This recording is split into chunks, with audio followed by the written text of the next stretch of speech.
A lovely good morning to you, and welcome to today's edition of Chatback right here on Radio Christian Voice. A special good morning to you, our Facebook viewers that are following this conversation live on Facebook.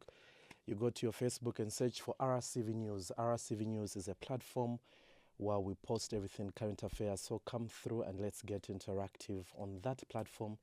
There is a video of Chatback. You can come through in the comment section. Let us know where you are watching from. And also on radio, let us know where you are listening from this morning. The number is 0956 200 490. 0956 200 490. That's the number that you can get in touch with the studio for your contributions and questions. This particular hour, we will restrict your contributions to text messages. And then in the second hour, at about 10:20, we'll open the phone lines, give you an opportunity to call in and have a conversation with our guest this morning. This morning, we do look at national matters, our topic of discussion that we will deal with this morning. Now, the Patriotic Front PF has been experiencing ongoing internal divisions and leadership disputes for more than 2 years now. After a controversial extraordinary general conference in October 2023 that elected Mao Sampa as party president, a significant faction rejected the process as unconstitutional, arguing that the conference violated the party's own rules. Fast forward, these disputes have led to multiple legal battles over who legitimately leads the party, with the courts involved in deciding leadership legitimacy and injunctions issued to restrain actions by competing factions. As we stand today, one faction led by Robert Chavinga claims they have the right documents for the party and are in an alliance with the United Party for National Development, while the other, led by PF Acting President Honorable Given Lubinda, say they are the rightful leadership.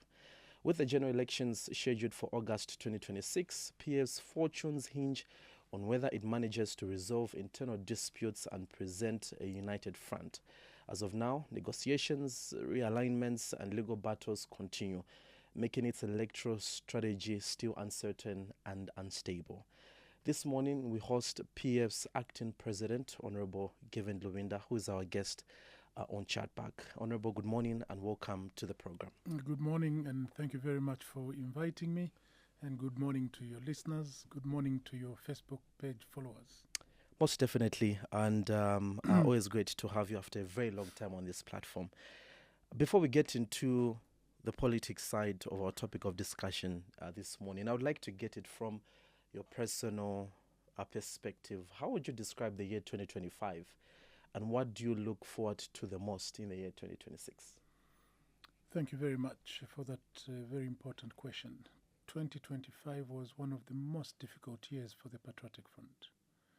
Most difficult because when we're all looking up to bringing everything in place to start to prepare for the 2026 elections, unfortunately, mid-year in June, we lost our president.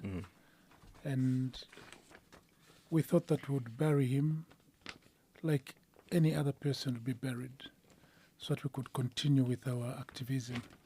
Unfortunately, up to date, we are yet to bury the mortal remains of our president.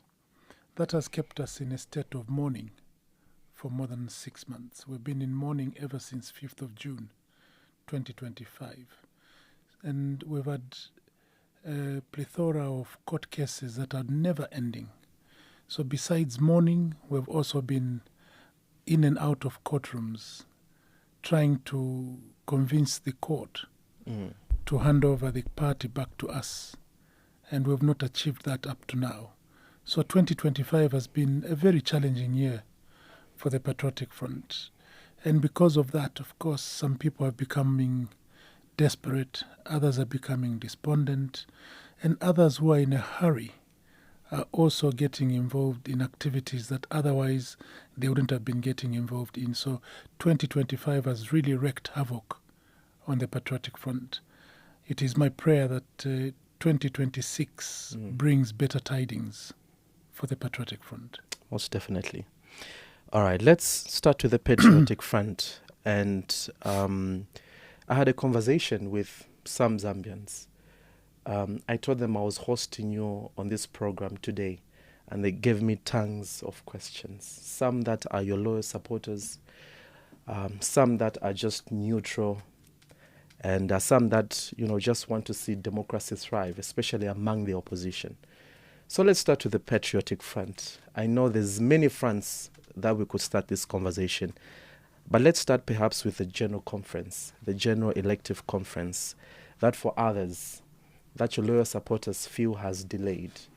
What is the latest as of today with regards to the general conference that you want to have as a party to elect a presidential candidate that you're going to go with 2026 general elections? Let's put this in the right perspective. To say that the general conference of the PF has delayed is to some extent a misplacement. A misplacement in the sense that the constitution of the Patriotic Front says that there will be elective conferences every 5 years. And the last general conference that we held was held in April 2021, meaning therefore that the next general conference should be in May 2026. So, the element of delay is brought in by the fact that in 2021, after the general elections, President Edgar Chagwa Lungu chose to go into retirement. And in accordance with the Constitution, once a president goes into retirement in the manner in which he did, the party should go to an extraordinary conference. And we started the process of going to an extraordinary conference in 2022. We had set ourselves a date, and I think it should have been in October 2022, to have two conferences back to back. First, a constitutional conference to amend our constitution. And after that, we were supposed to have gone into an elective extraordinary conference. Unfortunately for us, the dates that were chosen coincided with two major events in the country. The first was the Umutomboko ceremony, and the second was the invitation for President Edgar Chagwa Lungu to go and attend a major Catholic event in Katete. Because of that, leaders of the party decided that we should postpone the two conferences. After they were postponed, then came what you referred to in your introduction, the October 24th, 2023 illegal conference. That put everything in jeopardy. And as everybody is aware, President Edgar Chagwa Lungu, who had been elected in the 2021 conference, came back into active politics. And he assumed his position as elected president. Therefore, it meant that there was no longer any need for any extraordinary conference. It therefore meant that we had to wait for holding a regular conference. As fate would have it, President Edgar Lungu passed on in June 2025. Upon his demise, then a vacancy occurred. Now that vacancy occurred so close to the end of the tenure of office of the current leadership in the PF, such that the Central Committee met and decided instead of holding an extraordinary conference, we should instead hold a general conference. And that general conference was now to be abridged. Instead of it being held in May, because of the proximity to the general elections in August, we decided we shall hold the general conference earlier than May. And initially we settled for November 29th. We were all set to have the general conference on November 29th. As your viewers, as your listeners will recall, just before then, one Robert Chavinga went to court and obtained an injunction staying us from acting as leaders of the party and staying us from holding a convention. Soon after that, all the presidential aspirants, all those who had filed expression of interest to contest elections, were brought together to analyze the situation and to see how to handle it. They agreed that in view of the injunction that had been obtained by Robert Chavinga, it was not possible for us to proceed with convening the General Conference. That is where we were, and we decided very well we will not convene the General Conference on the 29th of November 2025. As you will recall, in my end of year address to members of the Patriotic Front and through them to all those who are following the Patriotic Front, I did indicate that there were two matters that were pending in court. One was in the High Court in Kabwe, whose ruling was supposed to have been handed down on the 9th of January. And the second was another matter in the High Court of Lusaka, whose judgment was supposed to be handed out on the 12th of January. I did indicate that the party was losing time because of the judiciary, because of the justice system, because there's been many cases where the courts have been adjourning cases to do with the Patriotic Front. And we have come to the realization that we cannot continue to wait for the judiciary to come to the end of these matters.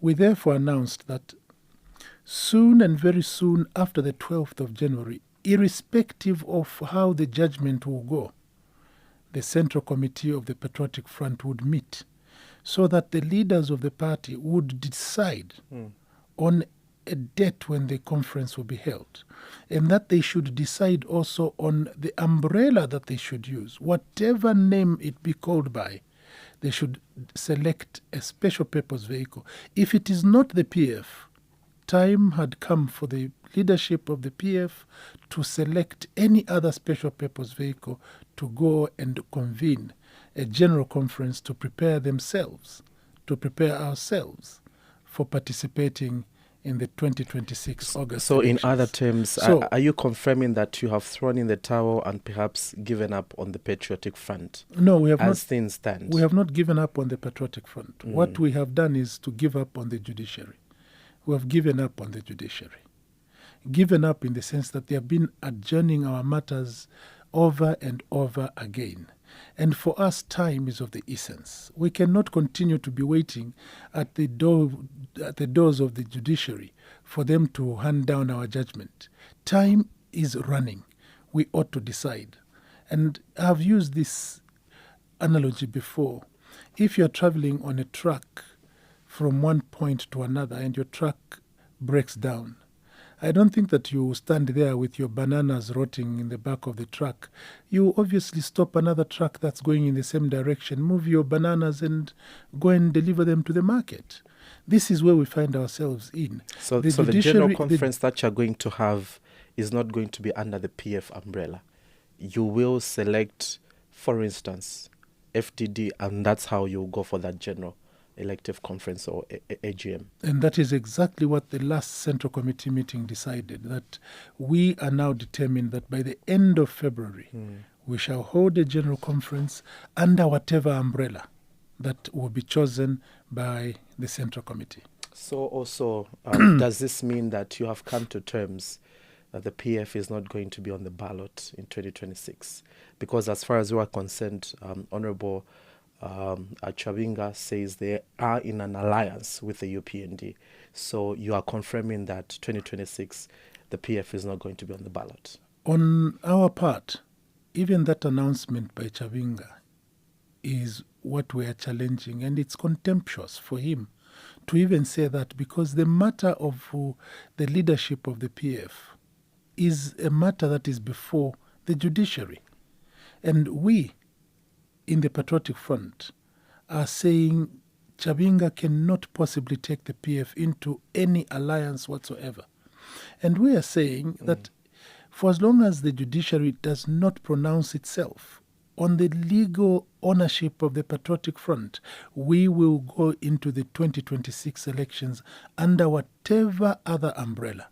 In the event that the judiciary decide before our conference to hand back the PF to us, then certainly we will use the PF. But if they don't, they must not think that we'll be doomed, that then we're thrown into the abyss. No. The movement of the Patriotic Front shall reorganize itself under whatever umbrella would make itself available. And that's the same umbrella that councillors, members of parliament will use when they recontest in 2026, Precisely. Right? All right. Now let's get the latest with the candidates that are vying for this presidency. I'll now have to call it presidency because you've said you're going to use another umbrella. What is the latest? Because as far as we're concerned, there was the first 7 that paid these sort of nomination fees. First 9. And then you also joined the race, and also Honorable Makebi Zulu, Council Zulu, also joined the race. What is the latest with the ones that have confirmed that they're still interested? Is it the entire list, or perhaps others have put out? Let me make this clear, because there is also a very big misunderstanding. What the 9 did in 2022 was not to file nominations. What they did was to register interest. It was called expression of interest. Even after they paid those 90,000 Yes, kwachas? even after they paid the 200,000 kwacha each. 200,000 kwacha, beg your pardon. It was payment for expression of interest. Okay. And in 2025, others such as myself, such as Honorable Katotobwe, Mudolo, also paid expression of interest fees. And there's a big distinction between paying expression of interest fees and paying nomination fees. The nomination fees will only be paid after the Patriotic Front Central Committee has announced the Elections Commission, which will manage the elections at the General Conference. It is at that point where nominees shall be known. All of us who paid expression of interest can pull out at any time. So we cannot... Including yourself? Including myself. We cannot conclude that all those who paid expression of interest fees will be on the ballot paper at the General Conference of the PF. Those who will proceed are the ones who pay nomination fees. After the nomination fees have been paid, the Elections Commission of the PF will scrutinize the applicants and will decide whether everyone who would have paid qualifies or not, because there are also regulations that are to be abided by for a person to successfully file in nominations. For instance, for a person to successfully file in nominations, they ought to meet all the qualifications in the Republican Constitution. They have to be Zambians. They have to have a voter's card. Over and above that, the Patriotic Front Constitution demands that they ought to have been members of the Patriotic Front for 5 years. And they ought to be in good standing with the party. So who gets to decide these regulations? Who gets to look at these regulations? The ones who get to assess these qualifications is the Elections Commission. That's going to be set up by the Central Committee. Set up by the Central Committee. Very interesting. Set up by the Central Committee. Yes. Okay. So as things stand, the ones that paid the 200 kwacha, these were just expression of interest, right? Precisely. They'll have to pay nomination fees, of which others would have a right to say, look, I'm not going further with this. Others will say, I'm going further with this. Let's get from you, since you're on this platform, when that particular moment comes, are you going all the way, or perhaps you're still thinking about it? Well, there is time between now and then, and many things could happen between now and then. But as things stand today, I have not withdrawn my expression of interest. let's have a conversation a little bit about your coming into the fold. And these are also questions that loyal supporters of the Patriotic Front, have been asking. For starters, they're okay with you expressing to be the president of the Patriotic Front. But others felt, with your experience in the Patriotic Front, an advisory role suited you or suits you. They are of the view that perhaps the seemingly confusion that we see on the media that is happening with the Patriotic Front is because there's no one in the party playing that role. A role that perhaps others are of the view that you must have played. The candidates should have been coming to you to ask what is the way forward. But perhaps there's nobody to give that sort of advice to, including yourself, who's now an candidate. What do you make of sentiments or strong views that have come from within the Patriotic Front that you should have remained as an advisor in your advisory role to the happenings of the Patriotic Front? Because they feel right now the reason as to why there's all this is because there's nobody to talk to them, there's no one to advise them, and hence everybody makes statements left, right, center. What is your reaction to those strong sentiments? Thank you for all those who think that I have what it takes to be the center pin of the party. Those who are suggesting I should have been the point of wisdom in the party, that everybody should have surrounded me. Thank you very much for their thoughts about me, for their regard for me. Now, if you have a person who you say this one should be the center pivot for the party, why do you want to keep them in the periphery of the leadership of the party and not make them the leader? That's a question that I would have. And the fact that people acknowledge the fact that I have what it takes to advise whoever is in the leadership of the party. What is it that I don't have to be that leader?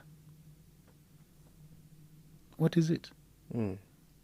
Solomon was a very wise man. He was king. David was a very wise man. He was king. Why is it that the wisdom must be kept away from the leadership and must only be consulted? Why isn't it that that experience, that wisdom, must actually be the center pivot of the leadership? And my supporters have come to me with that very argument. They have said to me, no, why didn't you express interest in 2022? And I said to them, had I expressed interest in 2022, probably this party would not have been where it is today. It might have fallen asunder earlier. Okay? And they said to me, you have held this thing together under very difficult circumstances. We see that it is steady because of your experience, because of your wisdom, and because of your leadership style. Why should we risk handing it over to somebody we haven't tested and only depend on the fact that you will be there to advise them? You'll be there to guide them. Because once you do that, you'll be guiding the party from a distance. And we never know how the person you'll be advising will be taking your advice. They may not necessarily see it the way you see things. They may not take your advice. We don't want to risk you whom we have bestowed this respect for, and the one who have trusted, the one whose experience we believe in, the one whose wisdom we can trust, come and continue. So that same issue that those supporters are saying is also being used in another context, that don't keep that wisdom away. use it where it is required the most. Yeah, so supporters have openly told you that. But also, what's wrong with you just being in that advisory role? Perhaps others feel you have done so much for the party, and there's no better person to oversee what is going to be happening in the party apart from you. Overseeing whoever the party leadership is going to choose, you're the best person to oversee, and perhaps you're even the best person to counsel the leaders, the presidential aspirants that are in the patriotic front. Yeah. So what is wrong with you playing that role? I know you flip the coin on the other side. I do appreciate. But also, these sentiments are not going to stop, because they're of the view that to every organization, there should be somebody who sort of plays that role. And they've recognized you to be that pillar. So what is so difficult with you saying, okay, fine, if this is what you want, you sacrifice so much for the patriotic front. So if this is what this party that I've sacrificed for so much wants, then I'm okay with it. Yes. In the same way that you're asking the question, what is wrong with me taking an advisory role? The others who also would like me to take the center stage are asking the same question. What is wrong with you taking the presidency? And it's not a question of right or wrong. It's a question of strategic approach. Besides those who are saying to me, you have the experience, you have the wisdom, you have the talent that it takes to lead this party. They are also saying, you are already a brand name. You are known. We will not go out starting to introduce you. Wherever we go in the country, you are known. You are already a household name. Everybody who is been involved in politics knows the name and knows you. And probably that's an edge above many other contestants. So the question is, where does the party benefit the most from my experience, from my talents, from my wisdom, from my abilities? Is it when I'm kept outside to just be advisor, or is it when I am at the center, as I have been since 2021? Yeah. And those who reach me, the majority of those who come to me, the majority of those who speak with me, the majority of those who advise me, have come to the conclusion that I am better off utilizing all this inside the ring. Honorable, as their leader. Just to wonder, if in 2022 all things went well, perhaps maybe you had that general, the AGM, because by that time you hadn't expressed interest. And if we went with the names that were there, at that particular moment, were you going to consider to now join the race? Or perhaps that elective AGM would have gone on without you? So just a wonder. Yeah. Was also the delaying, because now there's so many conclusions that saying, oh, fine, maybe Honorable Lubinda was also part of the people that wanted this to delay, so that perhaps he sees how things are going and then jump onto the candidate and say, okay, fine, I'm also in for this. You know, this is all a question of strategy. So you use strategy. Yeah, this is all a question of strategy. Remember what I said about expression of interest and nomination. Even at that time, in 2022, those 9 had only expressed interest. We had not gotten to a point of filing of nominations. Nominations, like I said, in the Constitution are up to 24 hours before the conference. So people must not try to blackmail me and say he did not express interest in 2022 and therefore he was not interested. No, that is not true, because I did not pronounce myself on the matter. You express interest, that's one thing. You come and file nominations, that's another. And it is up to an individual to decide, do I want to express interest now or do I want to express interest later? There is nobody who will be stopped, even a day before the conference, for them to come and say, I am paying expression of interest, and on top of that, I'm paying nomination fees. Nobody will be stopped. So I have heard some people saying, no, in 2022, he never expressed interest. Why is he expressing interest now? Life is dynamic. It's extremely dynamic. And it's all a question of political strategy. Did the death of the former head of state ECL also contribute to you expressing interest afterwards? There are many factors. It was one of them. There are many factors, including that. And, you know, even when people were expressing interest in 2022, I was having regular conversations with President Edgar Chagwalungu. Regular conversations. And one could see that, yes, probably we may have been in a hurry to call for the extraordinary conference because there were too many things happening. We saw how President Edgar Lungu was being ill-treated.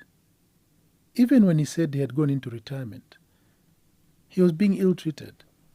And soon after that, a lot of people in the Patriotic Front and outside were calling on him to come back to active politics because they were saying, of what use is it for you to go into retirement when you're not enjoying the benefits of retirement?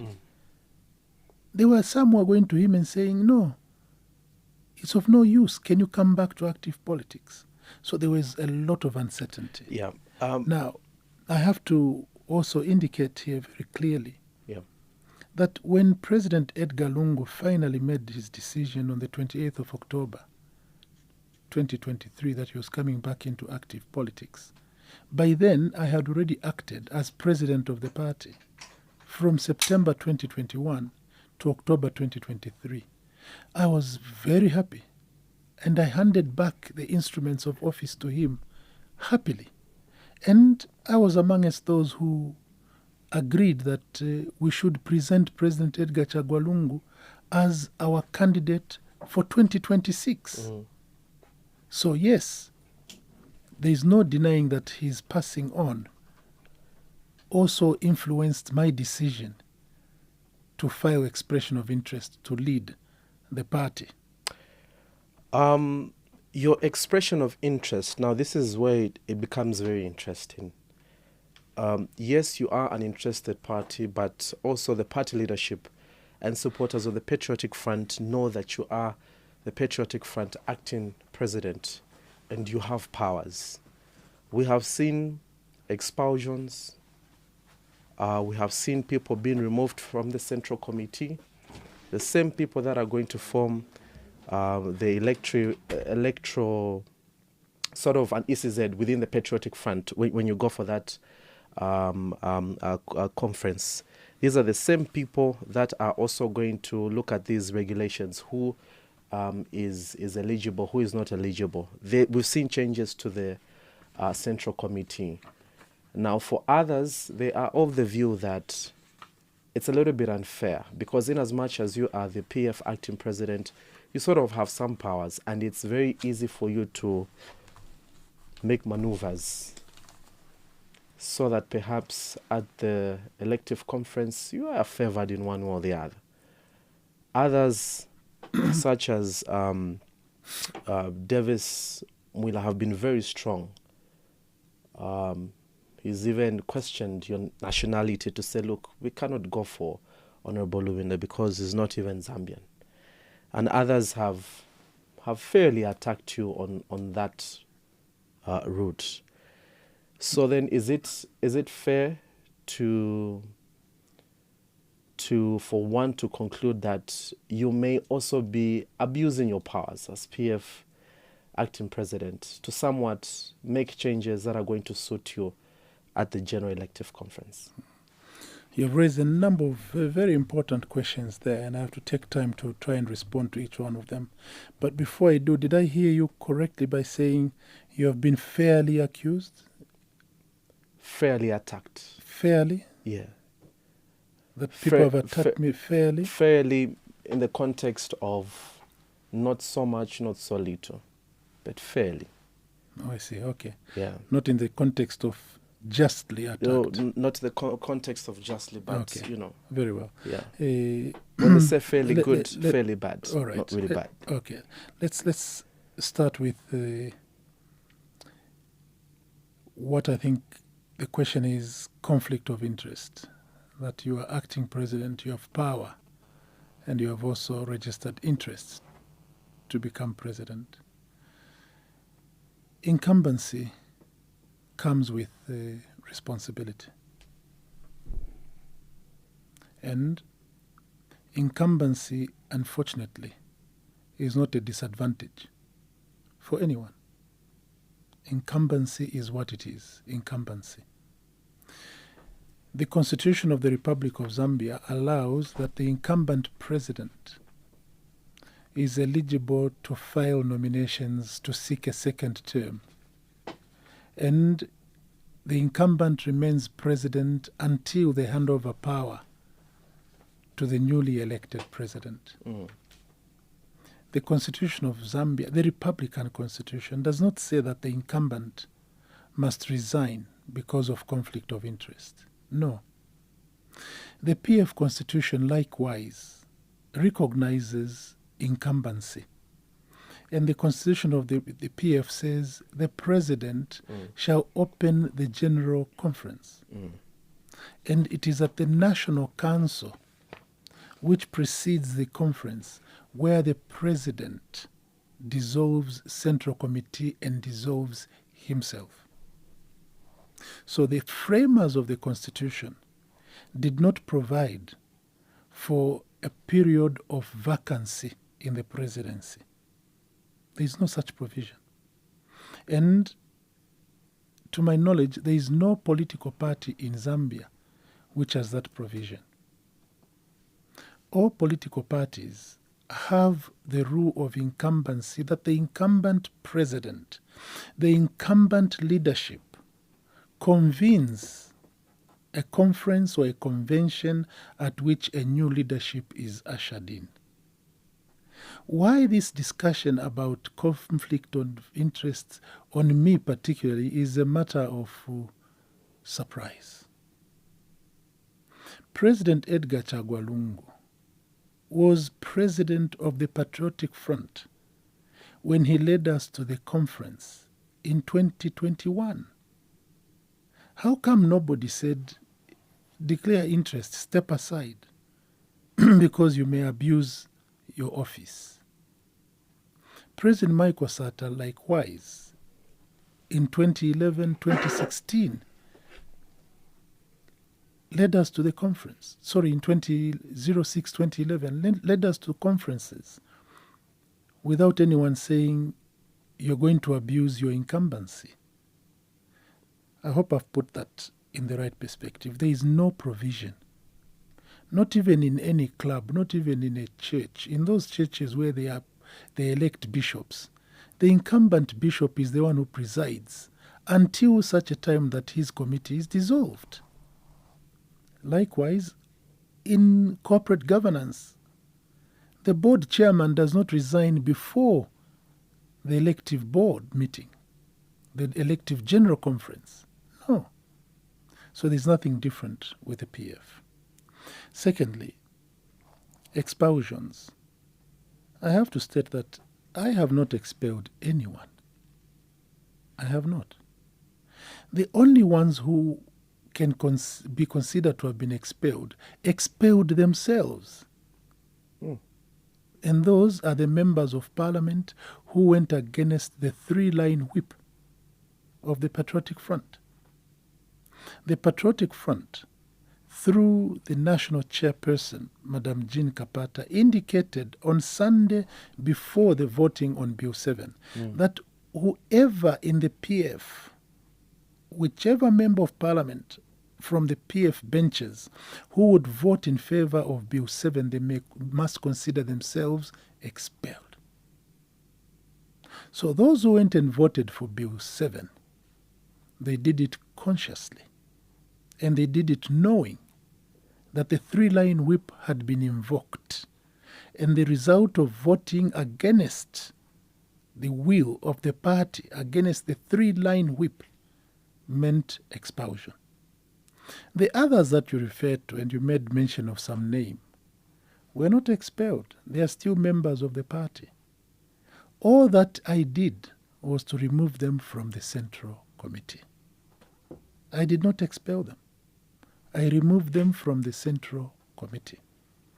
And there was hue and cry after I removed them. And they said I was acting ultra vires the Constitution. But the PF Constitution is very clear. At Article 61 of the party constitution, the president has power to make any decision and take any action which in his opinion, underline, in his opinion, is in the interest of the security and development of the party. I am not the author of that constitution. Don't ask me about whether this is a good provision or not. The fact is, it is there. And all articles in the Constitution are to be used and may be used. And in this particular case, I used it. On what basis? In my opinion. And can anybody challenge my opinion? No. And the Constitution does not say after that decision has been made or after that action has been made, the president must go and report to the Central Committee. No. It just says the president has the power to take any decision or make any action which in his opinion is in the best interest of the security and development of the party. So in so doing, I'm not abusing anything. I'm doing things in accordance with the Constitution. Yeah. Now, beyond that, I actually even went to the Central Committee and I reported. I didn't want to say, because the Constitution does not oblige me, I'll not report. I went ahead and reported to the Central Committee and I said, this is the decision I made. And the Central Committee ratified it. They said, thank you, we accept that you made this decision. Well, so, another section of the Patriotic Front say you cannot make that decision without having a conversation with the Central Committee. You had that conversation after you made those expulsions, those removals from the Central Committee.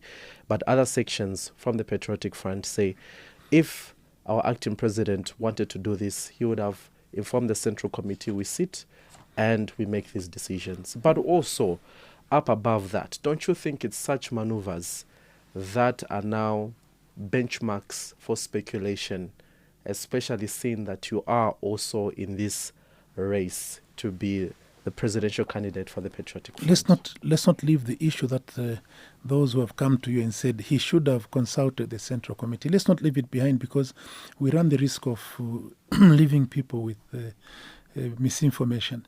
Those who are saying that should also refer you to the Constitution. They should tell you that this is what the Constitution says. Me, I'm telling you what the Constitution says. The Constitution does not say that the president must consult the Central Committee for him to make a decision or take an action which, in his opinion, is in the best interest of the security and development of the party. It doesn't. So those who are saying he must have consulted. No. The Constitution does not compel the president to do that. It doesn't. No. One would choose to do it or not to do it. And in this particular case, I chose not to do it. And nobody can fault me. Don't fault me on your wishes. Don't fault me on your opinion. Fault me on fact. Not on your opinion. And the Constitution is the one that says, in the opinion of the president. Don't challenge my opinion. You have no right. How can you challenge me if I say my opinion is that this is wrong? It is my opinion. Your opinion might say something else, but sorry, the Constitution says my opinion, and my opinion is mine. Now, you also made reference to the fact that I removed people who should have been in the election commission. No, that's not even true. And those who are suggesting to you that these people are the ones who should have been in the elections commission of the Patriotic Front for the conference are also economizing on the truth. I have the Constitution before me, and Regulation number 88 of the Constitution, which provides for the Electoral Commission, states that the Electoral Commission shall consist of a chairman, secretary, and 3 other members appointed by the Central Committee. Appointed by the Central Committee, not by the President. So the President cannot appoint those people. So there is no way that because I removed those, therefore I'm going to appoint people who favor me. No. It is the Central Committee that is going to appoint the Elections Commission. Beyond that, it says very clearly, no person shall be appointed as a member of the Electoral Commission if he holds an office or intends to stand for election in an office in the party. So those who I removed from the Central Committee, while being members of the Central Committee, do not even qualify to sit on the Elections Commission. So how am I advantaging myself? How? These people, while being members of the Central Committee, do not qualify. So maybe that they're outside the Central Committee, maybe now they qualify. Okay, if they're not intending to contest elections, now they can be considered to be appointed to the Elections Commission. But all members who hold positions in the Central Committee, in the provincial committees, and all the structures of the party do not qualify to be appointed to the Elections Commission. Yeah. So there is obviously no way that I'm disadvantaging anybody or advantaging myself. I know you may have, I beg your pardon, I know you may have responded to Honorable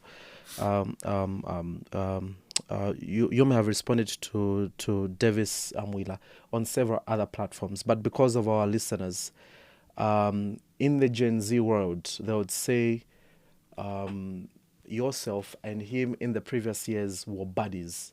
That's what the Gen Zs would say. You were buddies. So it was very surprising for him to come up with statements to even question your nationality when this is an individual you've had bread and tea on the same table.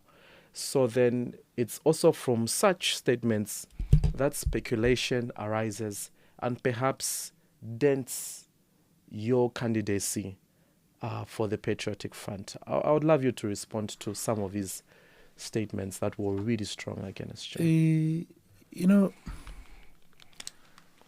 I take responsibility for what I do and say. I cannot take responsibility for what others do or what others say. I may be a brother's keeper, but God in heaven forbid I cannot be a keeper of my brother's morals. No. You put it very clearly. How come people who are buddies now at each other's throats now are even questioning their nationality? Now they want to start cutting their skins to see whether their blood is red or it's blue or it's... Is it me to respond to why this is happening? No. You're friends. You are friends. You are brothers. Yes, we're friends. The person you're speaking about hails from the same village as my wife. And he normally refers to me as Bamulam. I go to Senior Chief Mushota's palace. I don't knock because my family belongs there. He goes there too. All right? Now, is it me to explain why he said what he said? Do I know what motivated him? I may think that he has been motivated by the fact that he doesn't want me to be president of the PF. I don't know. Has he told you that? No, I just listened to him, and I was also wondering, what is it that's motivating this man to say things like Have this? you had a personal conversation with him after those statements? No, I haven't met him. You haven't had a phone call? You haven't rang him? No, I haven't rung him. Because what is it that I want to get from him? Because you are friends. No, you and I are friends. And if you hear me saying things that are diabolical about you, you must be a very courageous person to come to me and start interrogating me. Why did you say this? Honorable, what happened to dialogue? Because no. Look, and reconciliation. You know what? I'm a highly forgiving man. A very forgiving man. And do you know how I forgive? By forgetting. I don't have to approach you to forgive you. And sometimes I say to myself,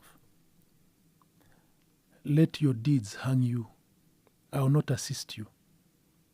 No, I don't want to assist anyone to hang themselves. No. Let them account for their actions. Let them account for their deeds and misdeeds. There are some people who have come on TV, television, radio, casting aspersions against me. Lubinda has done this, Lubinda has done the other, and so on and so forth. I don't follow them. And I rarely respond. Not long after that, they come crawling back to me. And they come and say, I apologize. And I say to them, I forgave you the very first day that I heard that you were casting aspersions against me, because as far as I'm concerned, you can say whatever you want. It will not change who I am. If a person says that I'm not Zambian, does that mean I've become non-Zambian? No. If a person came to me now and said, Lubinda is... what example should I give? Lubinda is SDA. Does that make me SDA? No. The fact that I'm Catholic, I remain Catholic. You can come and say whatever you want. Lubinda is not Catholic. It doesn't change me. I remain who I am. Somebody coming to say to me, or to say to the public, his father is from where and where, and therefore he is not Zambian. Does that change the truth? It just exposes your ignorance.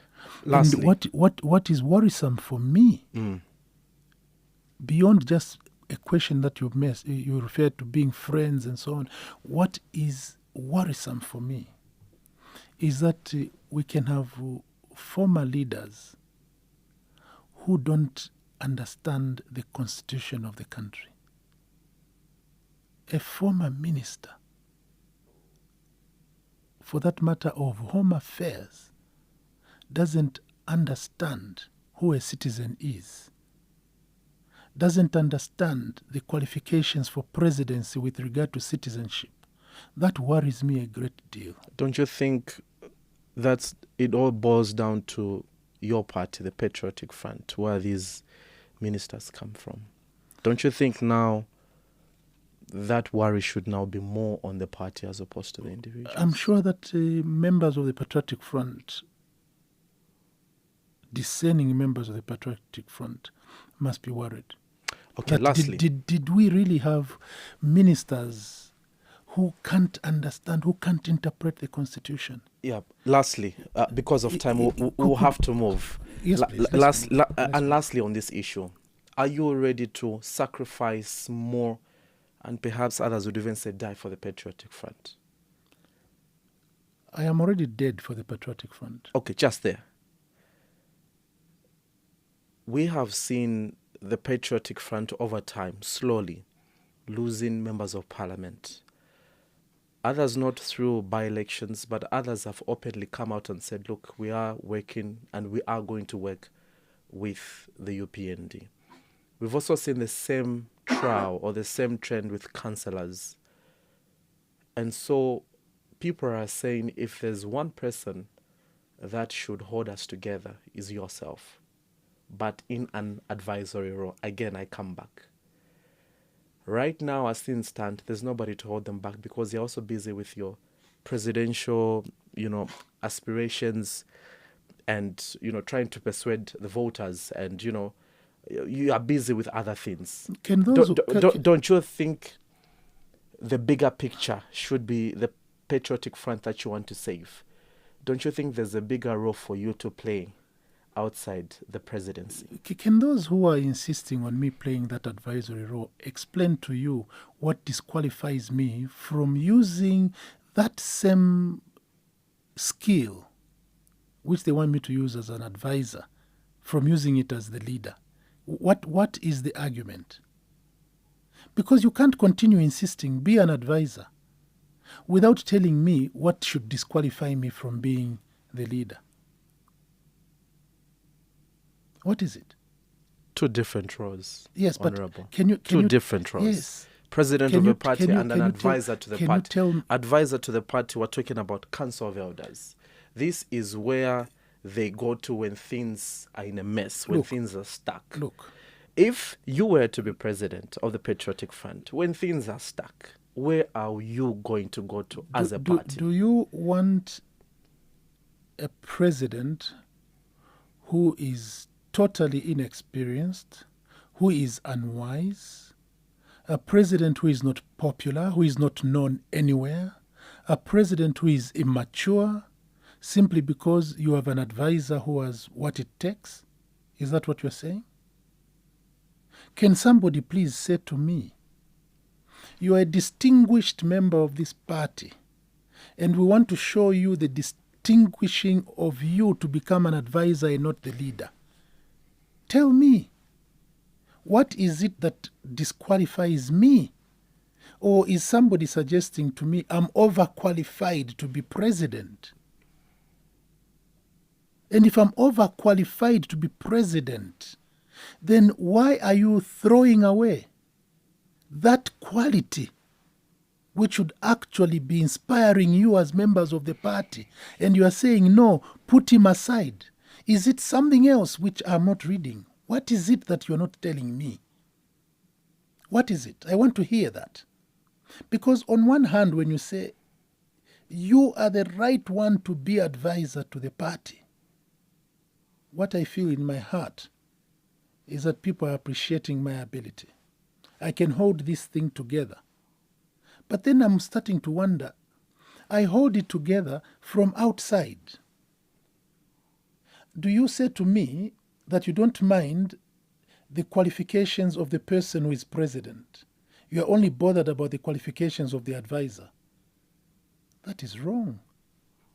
That is wrong, totally wrong. Others say not all advisors are leaders. So, can you tell me, I have held this party from 2021 to date, and talking about people who are leaving the party and so on, surely would you expect the president to go into the morality of individuals and tell them, please don't sell your souls for a few pieces of silver? I can't. That great son of Africa, President Michael Chilufya Sata, how many MPs left him on account of pieces of silver? Why isn't he blamed? Why is it that I'm being blamed for people who decided to follow gold against following principle? Why is it me?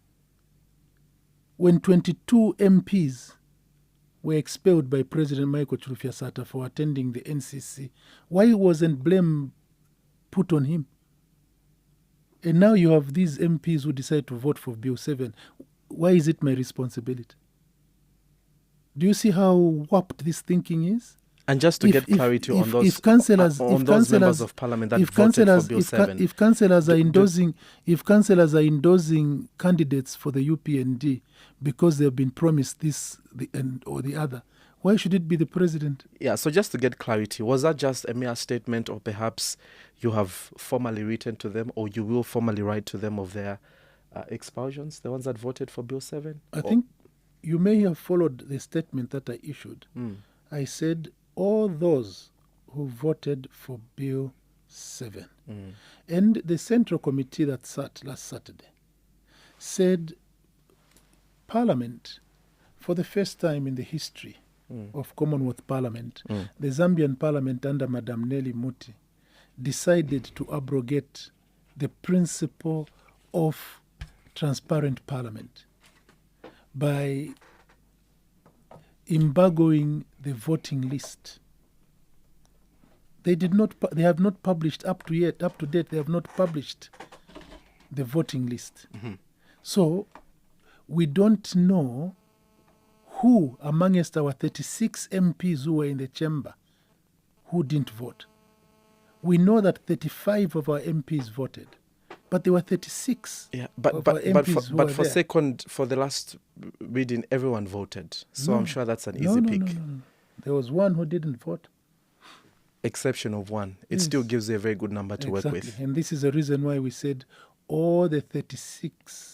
Do you still stand by that, or perhaps that's water under the bridge? It's not water under the bridge. It's not. You're still adamant that they will be expelled from the party. They have already been. Have you formally written to them? They were expelled. That question you must pose to the Deputy Secretary General, Acting Deputy Secretary General for Administration. Instructions were given, okay? Yeah. And in the meeting of Saturday, that decision was ratified. The rest is administrative. All right. I see we only have a few minutes, about 4 minutes for us to start picking up calls. But very quickly, let's turn to the Chawama parliamentary by-election that you have. We've seen statements from you, and you are sort of wanting to use this springboard for the year to come, 2026. And you've talked about how it's a litmus test of what is to come in the year 2026. But also, the ruling have said, look, at the end of the day, Chawama has always been a stronghold for the opposition Patriotic Front. So there's nothing to be excited about. Yes, they did win it via the FTD special purpose vehicle, but we made some gains. For you, are you seeing a bigger picture of it, that perhaps there's life to, the Patriotic Front and what is to come for 2026? What the Chawama experience and result of the by-election tells us are three things. One, that the people of Zambia are resolved to have regime change. How do we see this? We see this by the outpouring of support on the streets of Chawama. When we're going campaigning in Chawama, we saw how multitudes of people came to meet us, urging us on, especially the young people, the ones who registered recently. They didn't vote, as you know. Had they voted, the numbers would have been fantastic. Number two, the results in Chawama indicate to us that the opposition may win elections, if we remain as fragmented as we are.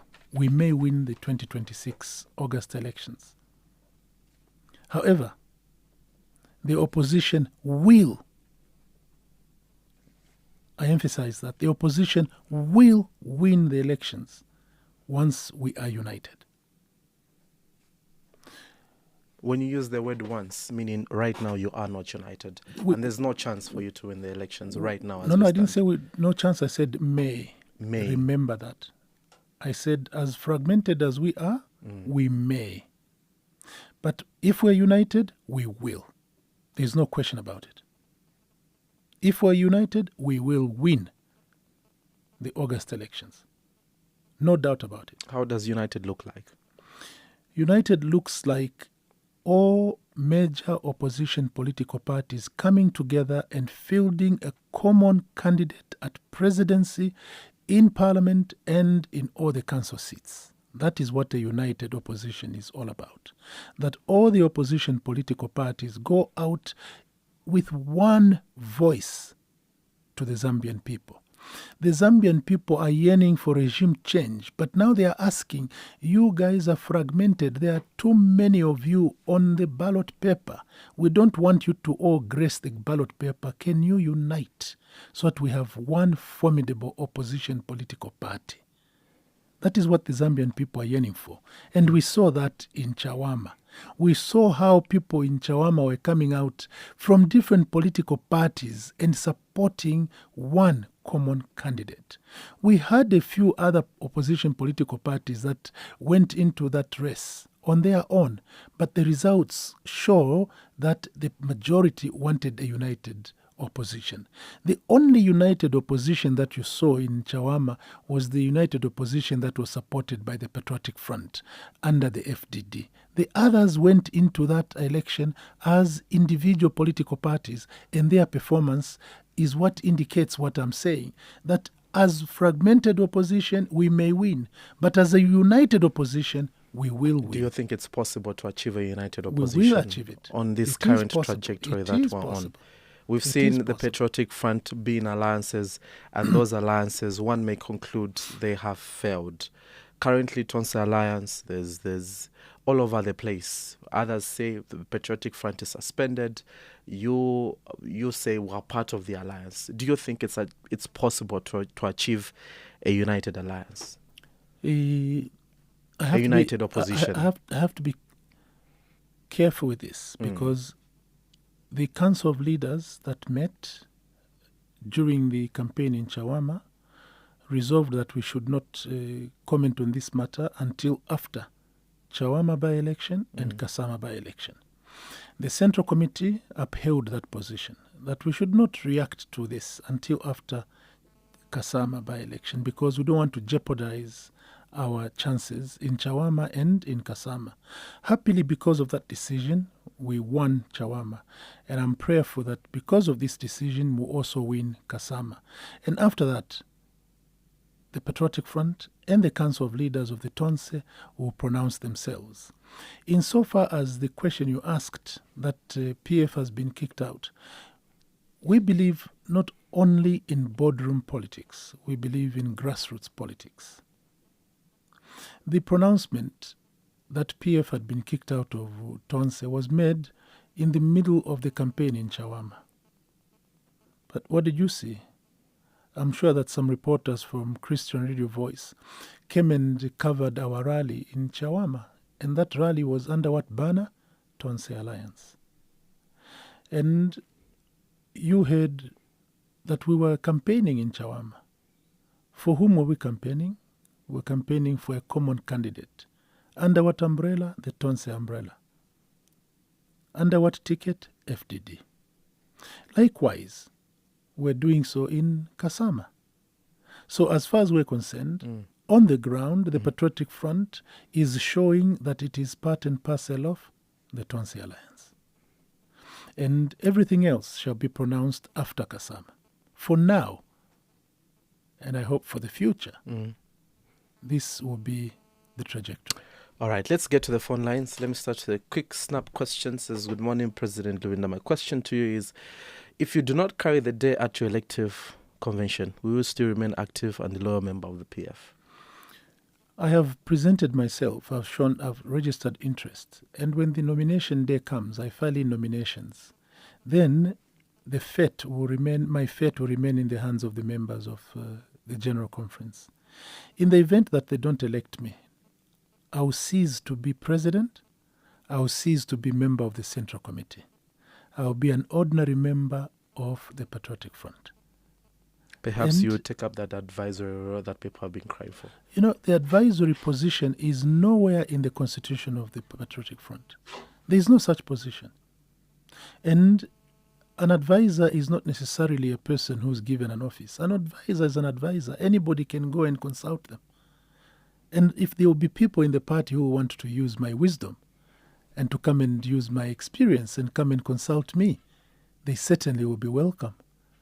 Even as at now, people still come and take wisdom from me. They come and seek my counsel. So the truth of the matter is that I shall remain a member of the Patriotic Front. All right, another snap question before we get to the phone calls. This one says, good morning, listening to the program.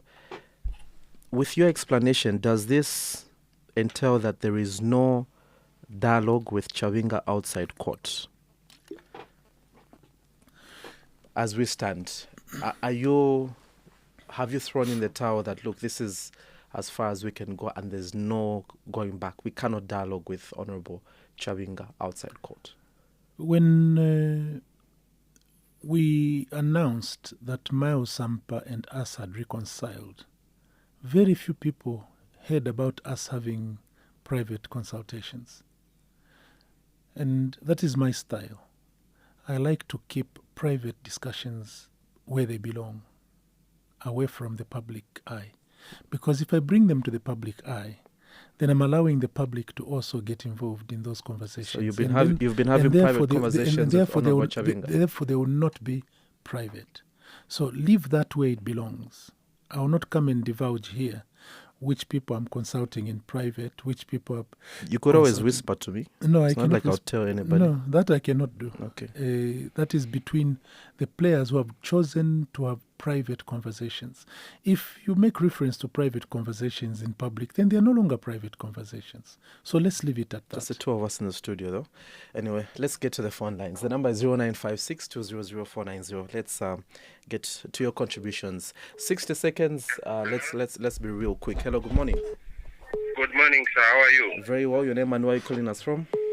This is Michelle calling you from Ndora, Mshirikansen, to be specific, Abasungabono voters. Good morning, the President Lubinda. Good morning, Vamishek. Vamishek, 60 seconds, please. Go ahead with the contribution.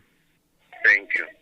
Lubinda, surface tsunami Tasha. If when for PF, 100%, not half, and quite 200%, for PF. The tsunami Tasha, which are faced, good times here, my members of whatever supported Bill 7, and don't even entertain them. Only that, I give you a credit. Cha number 2, de lomba kofe chakutila. Ngabasara president president wa papata. Letting abantu bonse pam. Ngani mo bakasala, ngani bana ni bakasala. Make sure by support pam. Notukuleka omuntu uli wonse akafume mu kwato nolakafume mu tonse. Isha number 2, it's a last. Utotera feva Given Lubinda. Paswe mulebo mba fyonse mu PF. Ifwe kuno kumushirikansengu bwana mkubwa constituency. Ture mitasha, ture mitotera. Mutualile okubomba nokwikatirira ikichipani up to August. Yote tukala vota. Okay.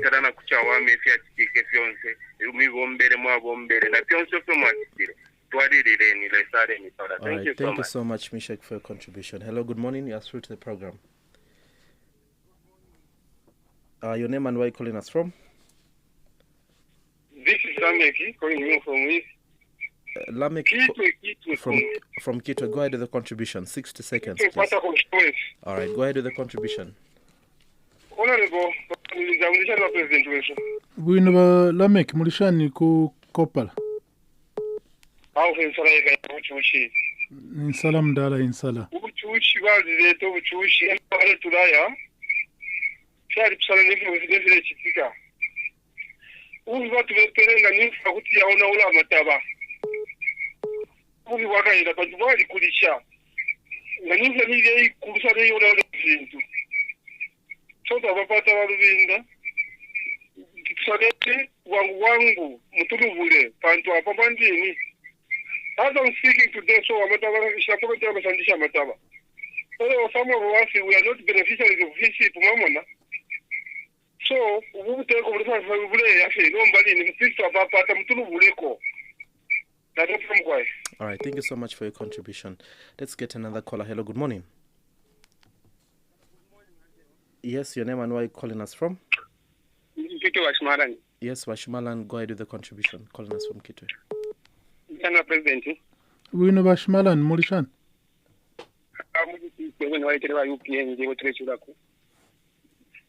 President 24 kumba akwati mupose kwa mano musale wangu mtungurushi abantu bali ground balirira amenzo nikulimo yali baleto ntonkanyo kwe bati muntu shwala tulubula so singe mulepusane efyo abantu imitima irekali please musale fyo omuntu li background balefo abantu ngana mumoneri iringi intungurushi mulairu fyafi ingize nimo abantu bali kuchifungo bengi balekaka bakainde chilema futi bachili balemi kate bachili nini pamunene yakumika testa yonse yapapene mufire ukwiruka utontonkanyo kwe bati uyu muntu uyu nga nyerani kata kwati mulero imwe bena ayupendi kutemwa bene mwamune so please ikataneni fe musale fe muntu oli wonso bale kwa abantu mwike mwatu ya for president weekend ko fe muntu umo shikura mu government thing sana mwasaka ni fulo ntubuleko uchushi buli mchalo abantu akwandi na batuchusha abantu baleri abamayini kuno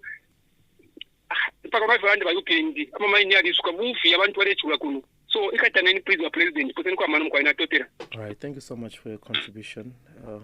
See, we're having more of encouraging words as opposed to questions. Let's get this call. Hello, good morning. Good morning. How are you, sir? You're very well. Your name and where are you calling us from? You are talking to Mani Kalenga within Osaka. My president Machukira branch. Buino mdala mwauka branch. Awe, stauka buino.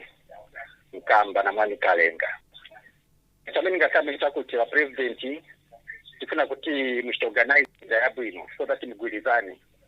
Sasa kama confusion yali yonse amandwa abana mpawa aba sabafuna kuona aba opposition kugulizana tunambira kudala bene bakaba kuti I don't want to see the opposition to reorganize so that when confusion yamina kabisa bakondwera so ni sort of kugulizana so that I can start the baenda naye bantu background bananta sele kigantu kuchawama fuja background itarikitao tamani sio kaza bini ma leaders kushtabandi kugulizana kugulizana ashkeni sinziwa kuti mona ko branch para makonfusion mina kapina minga twamene lipa kuti taona ba mausampa bagwiri wakuti ai wanasta alamu false information but now na futi pa social media futi wina futi kada wa UPND anachosa release ya result kuti ai UPND ya week kapina naye bamulonga kapina chilibwandi kaya and the futi ngari kuona kwa mali mpawa ime tendona makada zibena bali kubroka mamoto kaya ya isi kuti ya kapena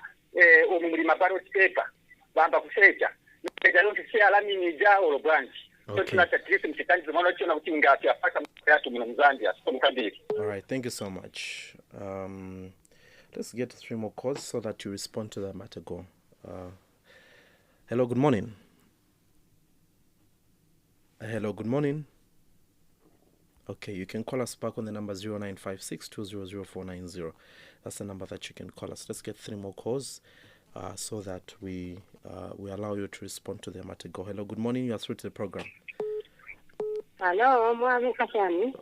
We know your name and where you're calling us from. I'm calling you to banana. Yeah, Honorable Mwabu Kashani. We know my Mwabu Kashan name. Mwabu Kashani.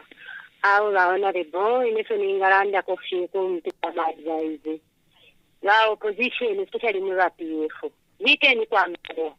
Saleni leader, for Zambians is Wachula.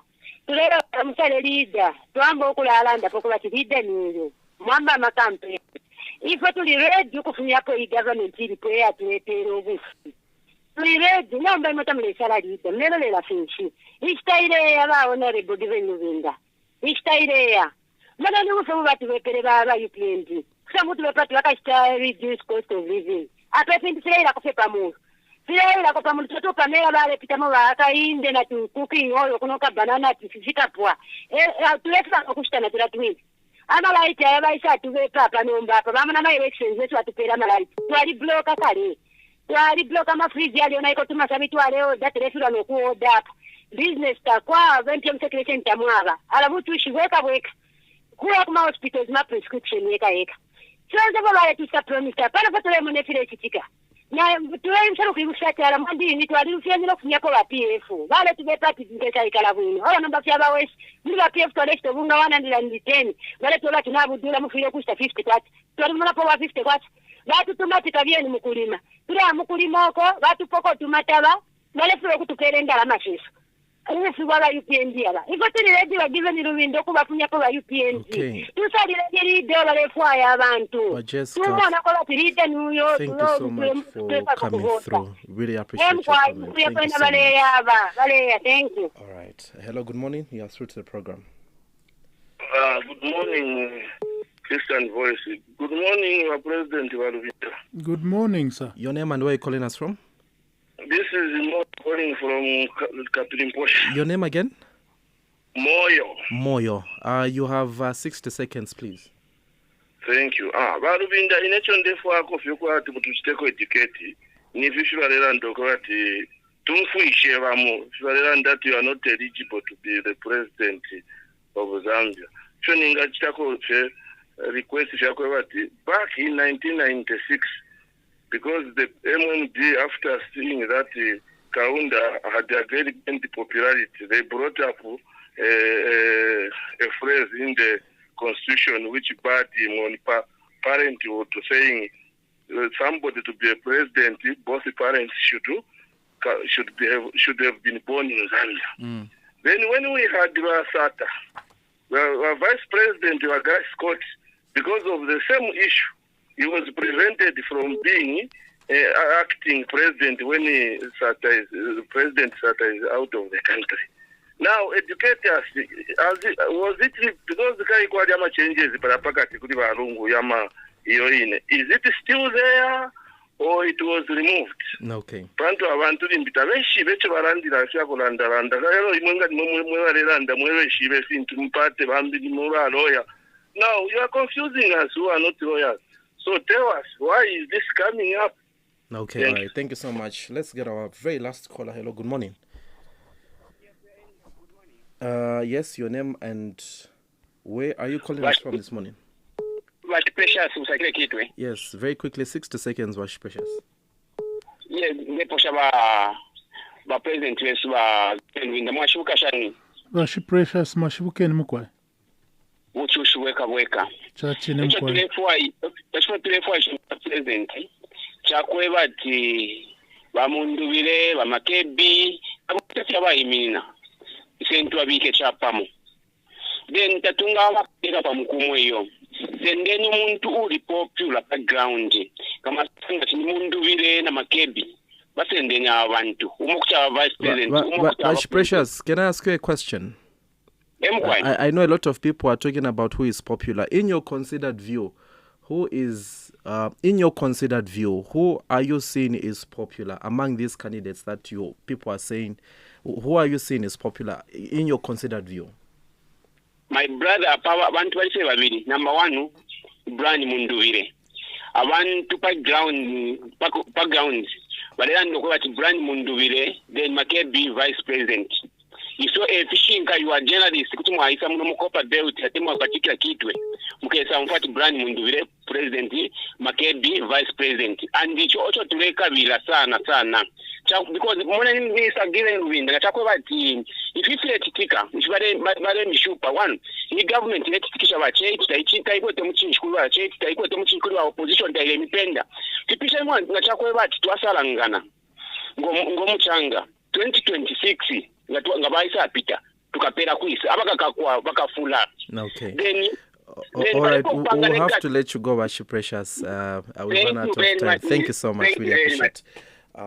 I will have to give you a chance to respond to that. We only have 10 minutes to address the concerns. I think that a lot of callers were giving me advice and giving us advice to unite and to work together. And some of them were confirming what I said earlier, that as a united opposition, we will win the elections. And this is what the people are yearning for. All the people who called are talking about the one thing. But there's one question that is set apart, and that is the question about qualification for presidency. And to answer my friend Moyo, I want to inform you that Article 100 of the Republican Constitution is the one that provides for qualification for president. And it says, with regard to only citizenship, it says a person qualifies to be nominated as a candidate for election as president if that person is a citizen by birth or descent. A citizen by birth or descent. That's Article 100, Subarticle 1A of the Constitution. Now, Article 33 is the one that categorizes citizenship. And Article 34 says citizenship may be acquired by birth, descent, registration, or adoption. Now, remember what we said under Article 100? A person qualifies to be nominated as a candidate for presidency if that person is a citizen by birth. Okay? If a person is a citizen by birth or descent. 2, you must be a citizen by birth. What does the Constitution say about citizen by birth? It says at Article 35 that a person born in Zambia is a citizen by birth if at the date of that person's birth, at least one parent of that person is or was a citizen. Okay? That's a citizen by birth. One who is born in Zambia and one of the two parents is a Zambian. That person becomes a citizen by birth. Secondly, a citizen by descent is a person born outside Zambia if at the time of that person's birth, at least one parent of that person was a citizen by birth or descent. Meaning, citizen by birth is one who is born within the boundaries of Zambia, and one of the parents is Zambian. If a person is born outside Zambia, and one of the parents of that person is a Zambian, that person becomes a citizen by descent. So any person, strictly speaking, any person whose one parent is a Zambian, whether born in Zambia or born outside Zambia, qualifies to be a president of Zambia. You are right, my friend Moyo. When the Constitution was amended to say both parents must be born in Zambia, they were targeting a particular individual in the name of Kenneth David Kaunda. But that Constitution was amended.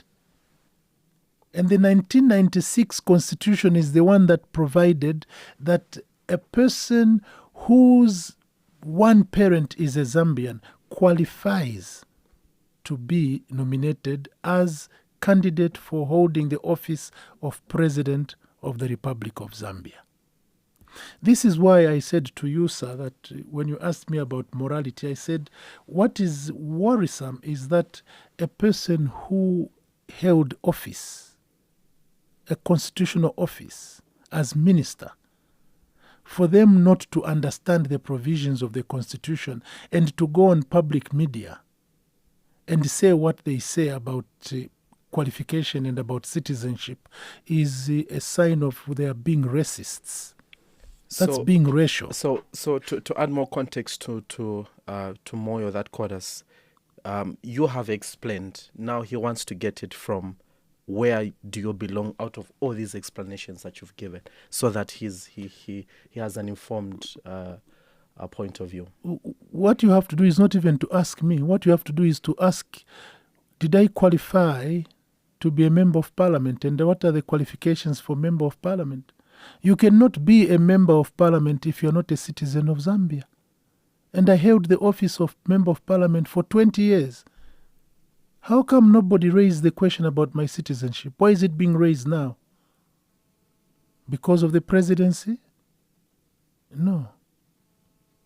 I am a bona fide citizen of Zambia who qualifies to hold the office of president, in accordance with Articles 33, Article 36, 35, and also Article 100. I am Zambian who qualifies to hold the office of President of Zambia. You still left grey areas. Where? With Moyo, he is of the view that you tell him how things stand. You've explained descent or by birth. That's what he wants to explain. But I've read the Constitution. Yes, you have read the Constitution, but now where are you? Moyo was not talking about me. Moyo was asking to clarify who qualifies to be president of Zambia. If you want to personalize the question, personalize it yourself. I'm not personalizing no. it. You are. It's also for the sake of context. I've told you. We want people to be very what clear. What more do you want this. me to say? But you have explained. Yes. My question is, so then, what is of? If you were to ask me that question, I'll tell you, okay, fine. My mother is Zambian and my father is not Zambian. That's why I'm saying, if you want to personalize it, personalize the question. It's we just want context. We want to understand. Look, I have answered you. I don't know what other answer you want me to give you. I've answered you. I've read to you the constitutional provisions. A person is a citizen by birth if at the time of their birth, within Zambia, one of their parents was Zambian. Okay? Yeah. A person qualifies to be president if a person is a citizen by descent. And a person who is a citizen by descent is a person who was born outside Zambia, but at the time of their birth, one of their parents was Zambian.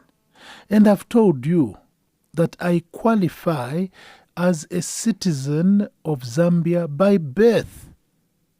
There is no difference between... I heard some guy saying, is he as black as me? Is he as black? I don't have to be as black as you. No. And don't trivialize this. Don't be racist. And think because my hair is straight and my skin is light. Honorable Chawinga loves your hair. I don't mind. There are many people who love my hair, just like I love other people's hair. Okay. But the truth of the matter is, I qualify. And please stop being racists. Stop. What we're delving into now is racism.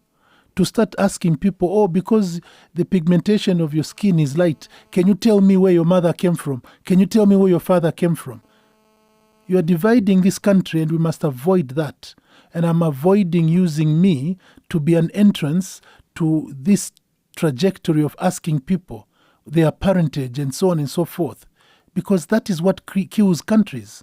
We must remain a united country. You can imagine a person going to the extent of saying, do you know his village? Does the Constitution talk about village? It doesn't.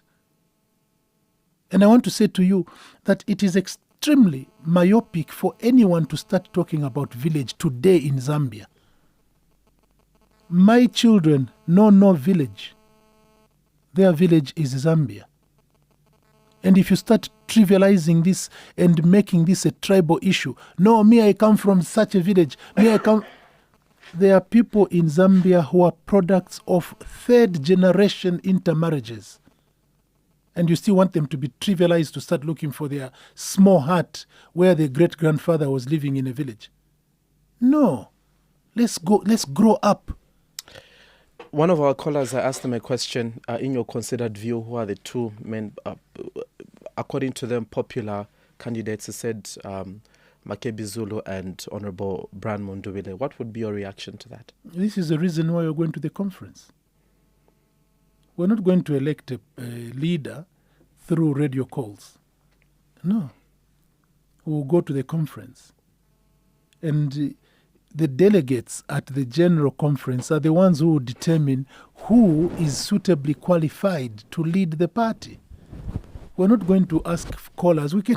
How long will we have time to call callers, and how will we know who those callers are? Obviously, if you called my friend now, if I gave you a number of a friend and I say, call him, what do you think they will say? They will say what suits me. So we cannot use Mr. that President, at all. We'll have What we have to do is to wait for the conference. And my appeal is that all those who are calling in are very genuine people who are saying, please choose a leader quickly. But also we must be careful not to say, uli wansefyo mukasala akapita, because it's not true. We have to choose one who is capable of galvanizing the majority Zambians. We must be thinking also beyond the Patriotic Front. We must be thinking about opposition party unity. We must be thinking about who is it who, when we present as our candidate, is a formidable candidate to stand against Hakainde Hichilema. What we have to bear in mind is that this is going to be a battle of David against Goliath, and you need a David. That's what we're looking forward to. I want to end by thanking all the callers. Now from Kwai, yes, let us work very hard, let us unite. And it is true, Bakalenga, there is selective application of the law in Zambia. Some people can insult the ECZ and no one arrests them. Miles Sampa was arrested, yes, for telling a lie. Ali Bepobufi, that's what they are saying. That he said there is a polling station, a fake polling station. He lied. And he was arrested for lying. But how many people do we know who are liars in this country? They lied to you about electricity. They lied to you about Ubunga. They lied to you about water supply. They lied to you about fertilizer. Why are they not arrested? Mr. President, they should be in we'll have to leave Mukobeko. it there. Thank you so much for coming through to today's edition of Thank you Chat very Back. much for having me, and I look forward to another invitation. Most definitely. Up next to do the news brief. Just after that, we get into today's edition of Lifestyle with Chipo. Have a great and restful weekend. Don't forget to share and invite somebody to church. Yes, most definitely. And tell me about it next week on Monday. Good morning.